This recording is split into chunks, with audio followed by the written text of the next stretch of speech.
Nag-isa sa pagdinig ng Senate Blue Ribbon Subcommittee kanina si Makati City Mayor Junjun Binay kaugnayan ng kontrobersyal na tinatawag na parking lot o parking building doon sa Makati na nakakalula di umano ang mahal ng presyo. Pero ang giit ni Mayor Binay, di kalidad ang gusali kaya mahal. At wala raw irregularidad sa pagpapagawa o pagpapatayo noon. Nakatutok si Jamsi Sander. Ang panangga ng mga Binay sa alegasyong overpriced ang kanilang ipinagawang Makati City Parking Building o Makati City Hall Building 2. Ang report daw ng Commission on Audit na nagsasabing katanggap-tanggap daw ang mahigit 2 bilyong pisong ginastos para dito. Pero sa hearing kanina ng Senate Blue Ribbon Subcommittee, nilinaw ni COA Chairman Grace Pulido-Tan na hindi pa pinalang audit report na ito. At ngayon pa lang, may nakikita na silang kahina-hinala. Siguro nga may konting problema. Yung kinonsider siya phase by phase.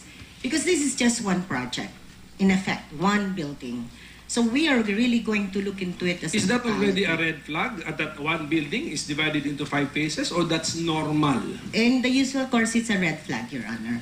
In less than 2.5 months from date of appropriation, we have a complete procurement, kumbaga. And well, if all of this was because of efficiency, commendable. But in our experience, a contract of this magnitude and complexity would normally take at least 6 months. Uulit-ulitin ko lang kung ano yung sinabi ng COA kasi ito ang merong mandato para tignan kung ano po nga ang may nagmalabis ba, may nawala bang pera, because at the end of the day, sila po ang inatasan ng ating batas.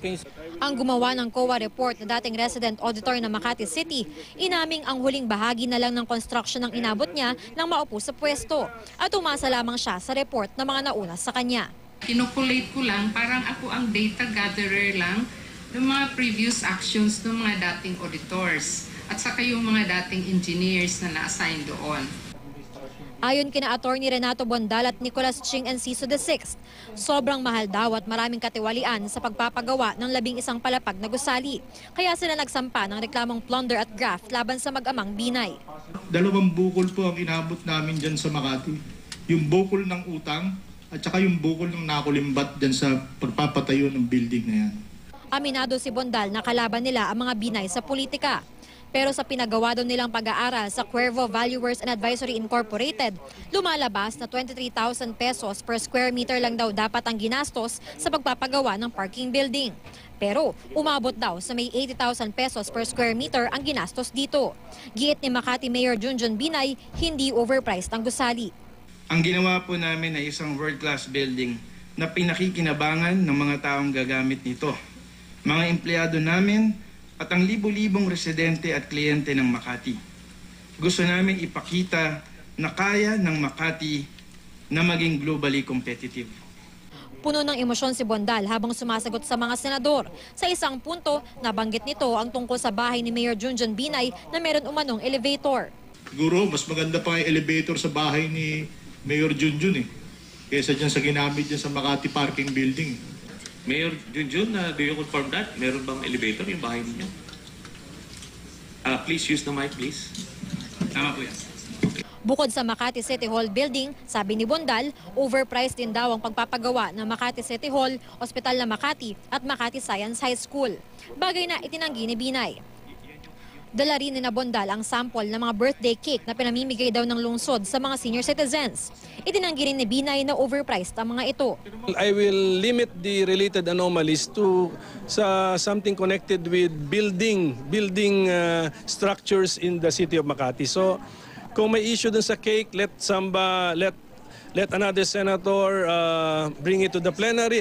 Lumabas din sa pagdinig na sa 5 phase ng pagpapagawa ng gusali ang Hillmarks Construction Corporation na pagmamayari ng isang Efren Canlas ang nakakuha ng proyekto. Itinanggi ni Mayor Binay na malapit siya kay Canlas na kapwa-opisyal niya sa isang organisasyon. Sinubukan ng GMA News na kumuha ng reaksyon mula sa Hillmarks pero walang sumasagot sa tawag namin. Ayon kay Senador Alan Peter Cayetano, umaasa pa rin daw sila sa Senado na haharap sa kanila si Vice President Jejomar Binay. Let's be fair. Makapunta dito, this is all explained, then we will owe them an apology kung sinong gumawa nung resolusyon. Iimbitahan daw ng Senado si Vice President Jejomar Binay upang mabigyan siya ng pagkakataon na ipaliwanag ang kanyang panig. Pero hindi muna raw siya aanyayahan na dumalo sa susunod na linggo dahil nais daw ni Senador Coco Pimentel na pakinggan muna ang ibang resource persons gaya ng COA at mga opisyal ng Makati. Jamsi Santay, Nakatutok, 24 Oras.